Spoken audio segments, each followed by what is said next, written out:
یہ مت سمجھنا کہ ان کو دے رہا اس کا مطلب خوش ہے، نہیں، یہ آزمائش کا حصہ ہے۔ غریبوں تم بھی یہ مت سمجھنا کہ دنیا میں جس کو مل گیا اس سے اللہ خوش ہے، کوئی ضروری نہیں ہے۔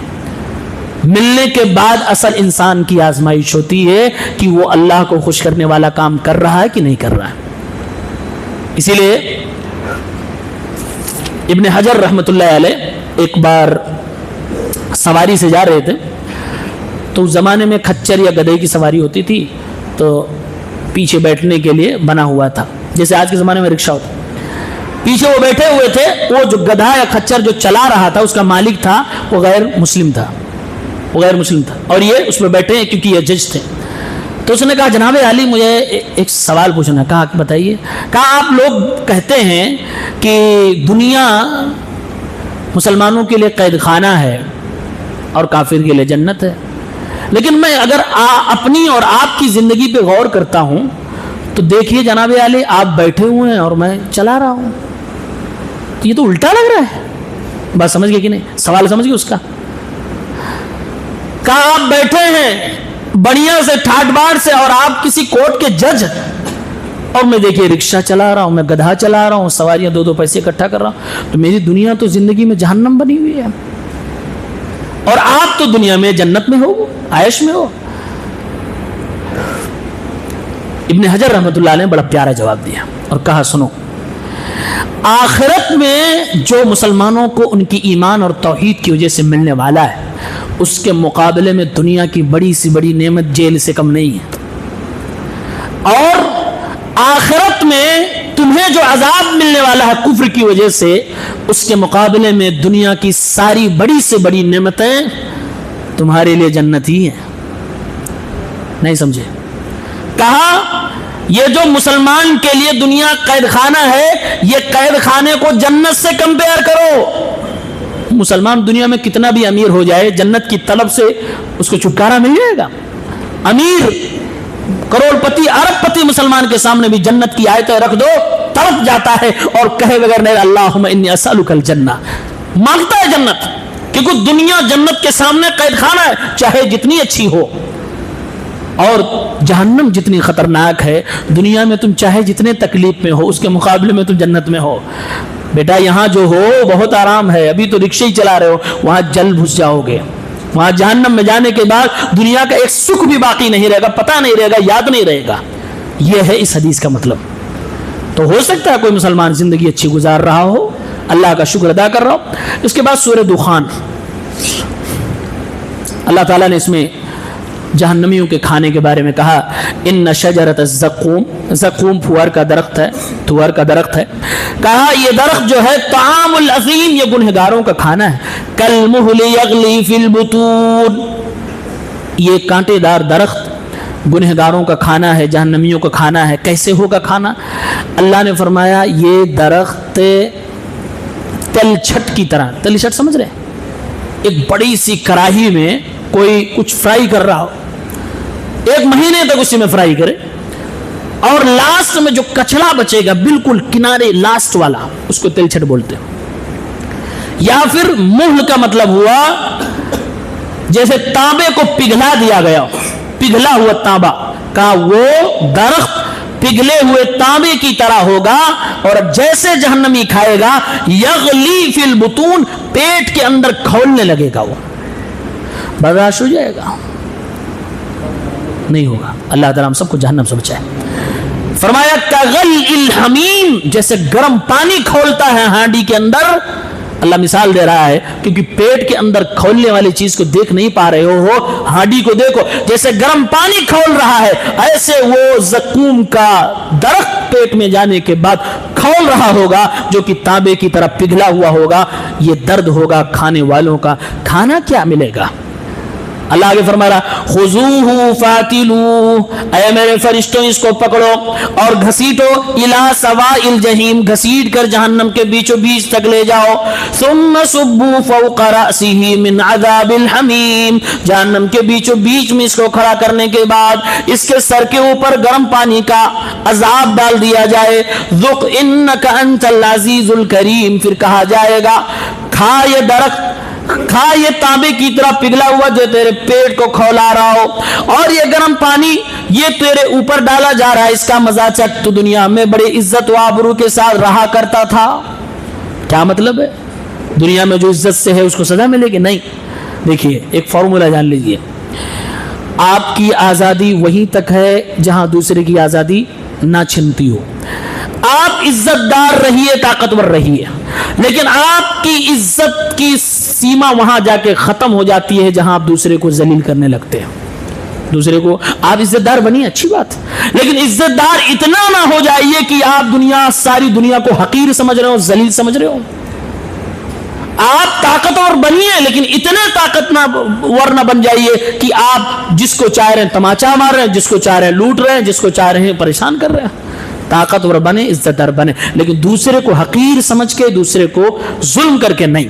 اسی لیے اللہ فرما رہا ہے کھا یہ درخت کھا، دنیا میں تو نے میرے بندوں کو بہت ستایا ہے، بہت ظلم کیا ہے، بہت چھیڑا ہے، بہت ان کو ذلیل کیا ہے، اس لیے تجھے یہ سزا دی جا رہی۔ اس لیے آگے کہا ان ھذا ما کنتم به تمترون، یہ انہی چیزوں کا بدلہ ہے جس کے بارے میں دنیا میں تمہیں شک تھا کہ مرنے کے بعد پتہ نہیں بدلہ ملے گا کہ نہیں ملے۔ آخری چیز سورہ جاسیہ 25ویں پارے کی آخری سورت، اس میں اللہ تعالیٰ نے فرمایا اللہ الذی سخر لکم البحر، اللہ تعالیٰ نے سمندر کو تمہارے لیے مسخر کر دیا ہے، لتجری الفلک فیہ، تاکہ کشتی اس کے اندر اللہ کے حکم سے چلے، ولتبتغوا من فضلہ، اور تم اللہ تعالیٰ کا فضل تلاش کرو، ولعلکم تشکرون، اور تم شکریہ ادا کرو۔ اللہ نے اس آیت کے اندر جواب یہ دیا ہے، اور یہ موجودہ زمانے میں بہت اچھے سمجھ میں آئے گا آپ کو اگر آپ نیوز سے اپڈیٹ ہیں۔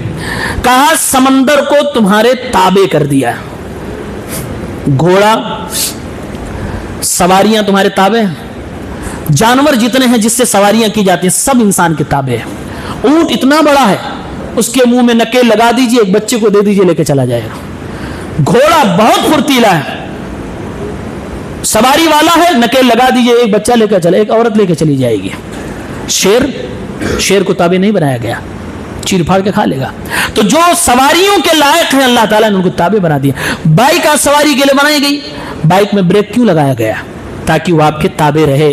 جو میکینیکل چیز ہے اس میں بریک لگا کر، اس میں سیفٹی چیزیں بڑھا کر آپ کے تابع اس کو کیا گیا ہے۔ اور یہ مائنڈ اللہ تعالیٰ نے دیا ہے، یہ جانوروں سے لیا ہوا ایڈاپٹڈ مائنڈ ہے۔ اللہ نے فرمایا اسی طریقے سے اللہ کی ایک مخلوق، بہت ہی بڑی مخلوق، بڑی ڈراؤنی مخلوق، بڑی ہیبت ناک مخلوق سمندر ہے۔ کتنی بڑی ہے؟ اس پلینٹ ارتھ کے 75% وہی ہے۔ اتنی بڑی مخلوق کو میں نے تمہارے تابع کر دیا ہے۔ سمندر کو صرف سمندر اور پانی نہ سمجھو، یہ مخلوق ہے اللہ کی، اللہ کی مخلوق ہے۔ اللہ فرما رہا میں نے اپنی اس مخلوق کو تمہارے تابع کر دیا ہے، تابع کر دیا۔ اس کی جتنی تفسیر آپ کر سکتے ہیں کم ہے، ورنہ ہم اور آپ نے قرآن سے سیکھا ہے، جانا ہے کہ یہی طوفان جو نوح علیہ السلام کی بستی میں آیا سب ڈوب کے مر گئے۔ ہم اور آپ نے جانا ہے یہی پانی کا طوفان فرعون کو اس کے 6 لاکھ لشکر کے سمیت ڈبو کے سیکنڈوں میں مار ڈالا۔ وہاں اللہ نے اسی پانی کو اجازت دے دی، قابو سے ہٹا دیا کہ اب تم اپنی اصلی حالت پہ آ جاؤ۔ یہ سمندر کی حقیقت ہے۔ اگر اللہ تابع نہ کرتا کیا مجال تھی کہ دنیا والے سمندر میں کشتیاں لے کر ادھر جاتے؟ کیا مجال تھی کہ سمندروں سے مچھلیاں کا شکار کر لیتے؟ کیا مجال سی کہ سمندروں سے ہیرے جواہرات اور موتیاں نکال لیتے؟ ایک شیر آپ کو بخشنے والا نہیں ہے، ایک ہاتھی آپ کے تابع میں نہ ہو تو پورا بازار خراب کر دے۔ سمندر آپ کے تابع میں ہے، اللہ فرما رہا، دلیل دے رہا ہے، جس رب نے سمندر کو تمہارے تابع کیا ہے کیا اس رب کا حق نہیں بنتا کہ اس کا شکر ادا کرو؟ کیوں تابع کیا ہے؟ کیوں تابع کیا ہے؟ 5 چیزیں اللہ نے بتائی، 5 وجہ۔ نمبر 1، سمندر کو تابع کیا گیا ہے لِتَجْرِيَ الْفُلْكُ فِيهِ بِأَمْرِهِ، کہ اللہ کے حکم سے کشتی اس میں چل سکے، کشتیاں چل سکے۔ پرانے زمانے میں بادبانی کشتیاں تھیں، اس کے بعد آئل سے چلنے والی کشتیاں آ گئی۔ آج پوری دنیا کا